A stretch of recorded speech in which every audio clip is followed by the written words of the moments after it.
right, welcome to Mojo Mysticism. Come on in for an episode where we really look at how we move through painful experiences and how we protect those that we love.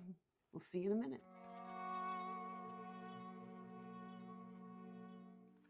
Good morning, chickadees, and welcome to Mojo Mysticism. This morning, we're going to leave things open and just see what our council has for us today. They have asked that we pull from the Sacred Horse Oracle deck right here. And so that is exactly what we're going to do. So let's get into it and see what they've got. Okay, so just an open-ended question about what we need to know from our council today. That's all we're doing. So what do we need to know today?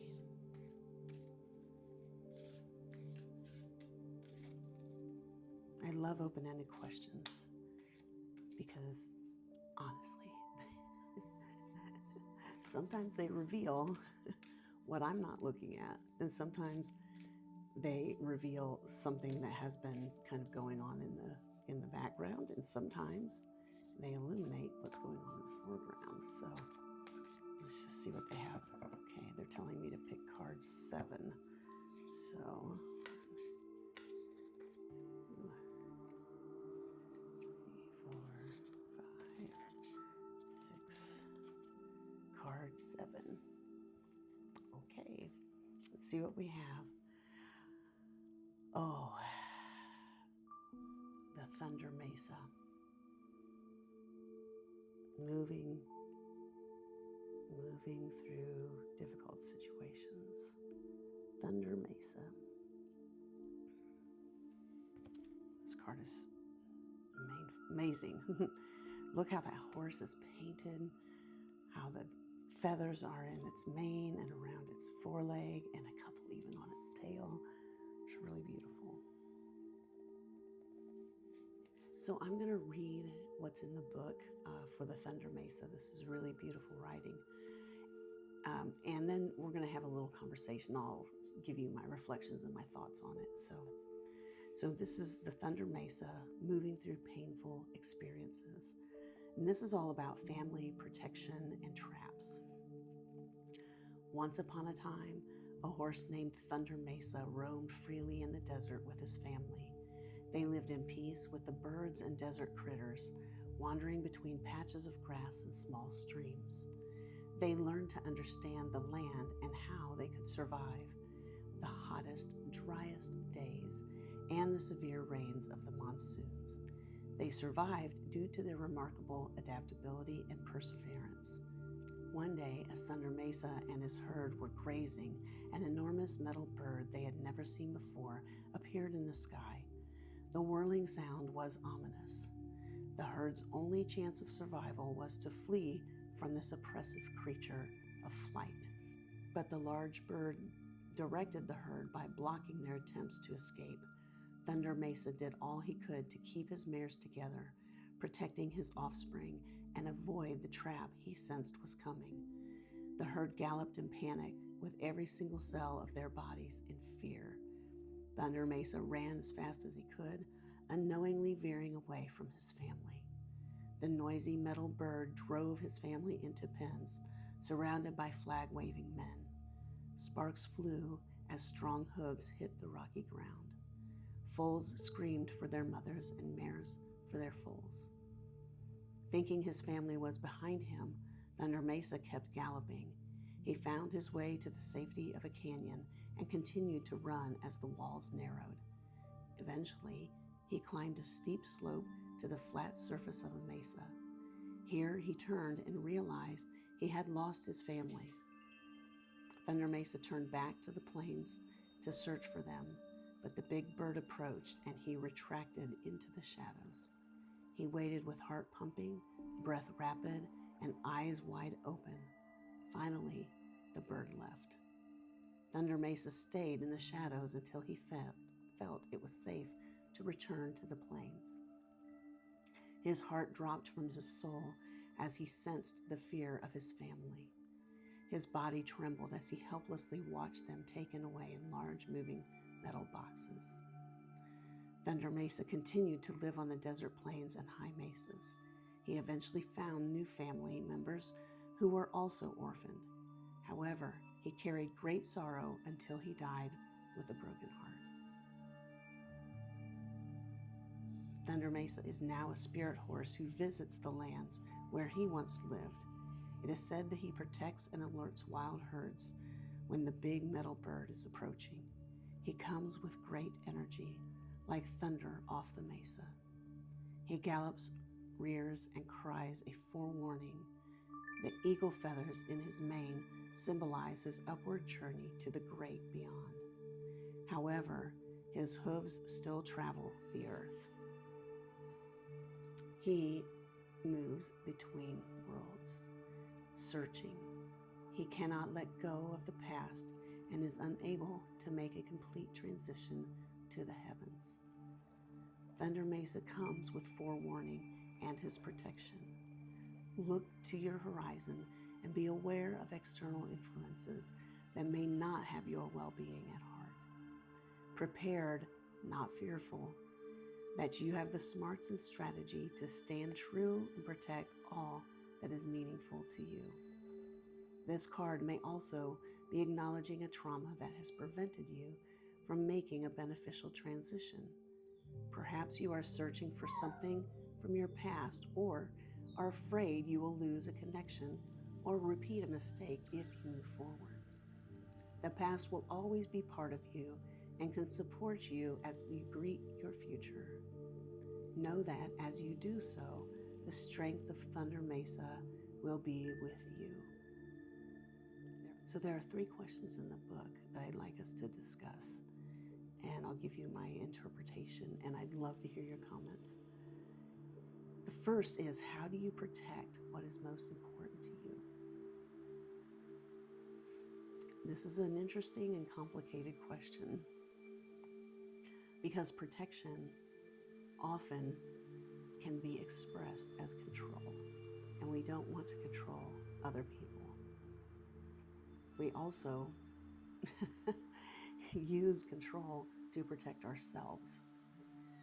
So sometimes that control is not stepping into something in order to protect the other person. And sometimes it is protecting and directing the other person or the situation in ways that take their freedom of choice away and don't allow them the opportunity to express their own creative ways of protecting themselves. And so with protection, it really is an interesting and a little bit of a conundrum in some situations. There are people that need protection, not because they need protection, because they feel they need protection. And then there are people, I am one of them, that do not need protection. So, that know that I am perfectly capable in whatever situation comes up, and don't need the protection of others. And so it's complicated, and I would invite you to really go inside and think about, how am I protecting what's most important to me? Am I protecting it by allowing it to make its own decisions and allowing it to express its life fully in the way that those that are most important to me choose to? Or am I protecting them by making choices for them? That to me is the big question, right? And the answers are often complex. So the second question that they have here is, what external influences might cause disruption or seek to manipulate? How can you prepare for, lessen, or avoid this interference? There are many, many external forces that attempt to manipulate. All you have to do is scroll through any social media platform, turn on your TV to any channel, watch any news, no matter what the source, anything. This is how our culture works. Or maybe it doesn't work. I don't know. It depends on what your opinion is. but it is how we are culturally arranged in a dance that we call this playground Earth. So, knowing what external forces may disrupt um, or manipulate you is important, and preparing for them so that you can either avoid that interference or lessen it. And in some cases, I've been in situations. Frankly, recently, where that disruption or manipulation is actually welcome, right? Because I'm looking to explore what comes of it. And so maybe that external influence, when it arises, is actually what you've been seeking. And you don't know it yet because you haven't explored it. So that's an interesting aspect to look at as well. And only you know the answers to these. These answers are going to be individual for each person. And you are invited to tune into your intuition and understand for yourself what your answer is. So, and then the third question here is a hurt keeping you trapped between the past and the future? What would help you to grieve, heal, and move forward? So when we look at pain and hurt that may be keeping us trapped, this can take the many, many, many different forms. It can take the form of an event that has occurred in our past. It can take the form of a subconscious belief or clinging to rules that once served us and maybe we once agreed to that we no longer believe serve us and we no longer agree to.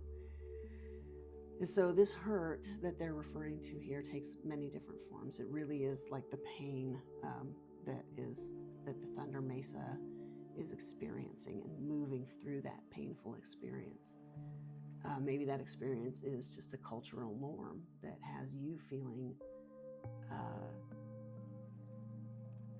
restricted in expressing yourself in certain ways, whatever that is for you. So maybe that's the case. Or perhaps it is something that has you unable to really let something go and really release and clear that subconscious block, and it keeps you from experiencing the future that you deserve and that you are worthy of.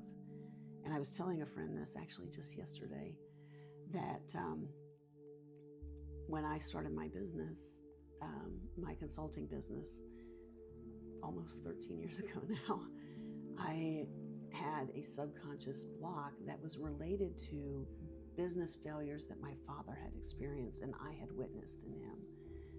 And he had chosen a path through that hurt and that painful experience of business failure for him that I took on as a subconscious belief that my businesses were going to be failures as well, in the same way that he defined failure, right? And nothing could be further from the truth, but it did take me, it took me 9 or 10 years of the 13 years to really begin to dismantle that, to understand what it was, what that subconscious block was, and that belief and what it was tied to, and how that was holding me back from having the business that I really wanted.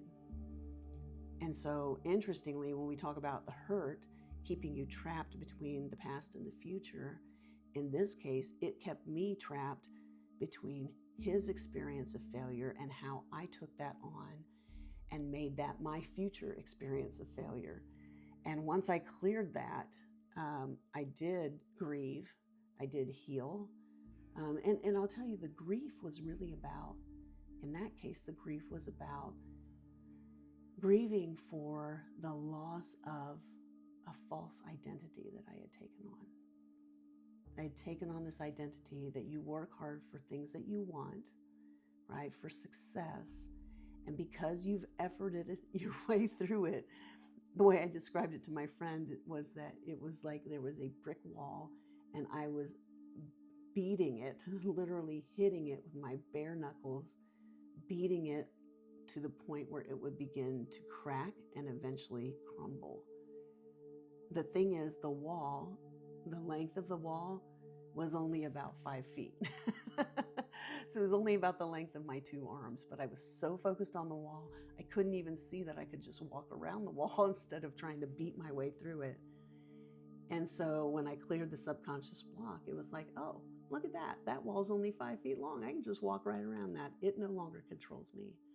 So moving through painful experiences, just like the Thunder Mesa, sometimes we need to back up from the situation, get a broader view, see things more clearly, and be able to redirect ourselves in the way that works best for us so that we can actually experience everything that we are here to experience.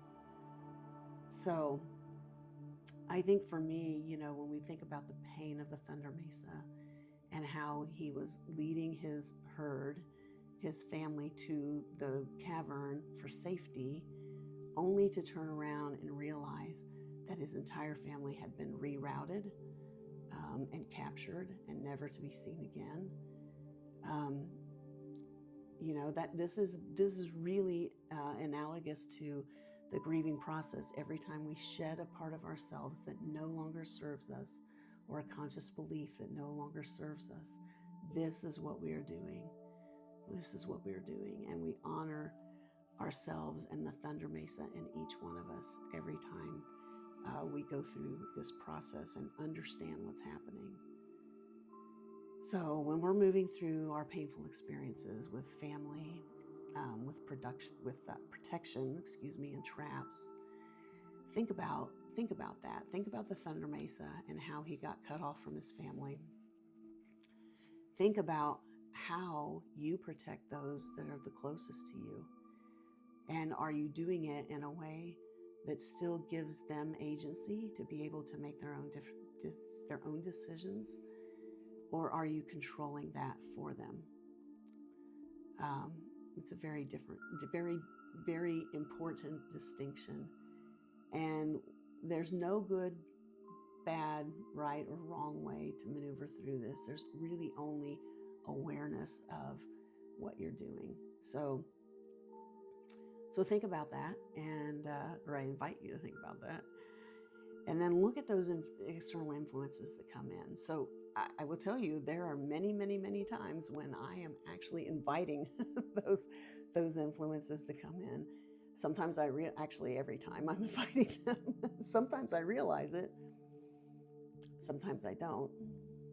Sometimes I intentionally want them in because that's something that I want to play with right now in this playground of Earth.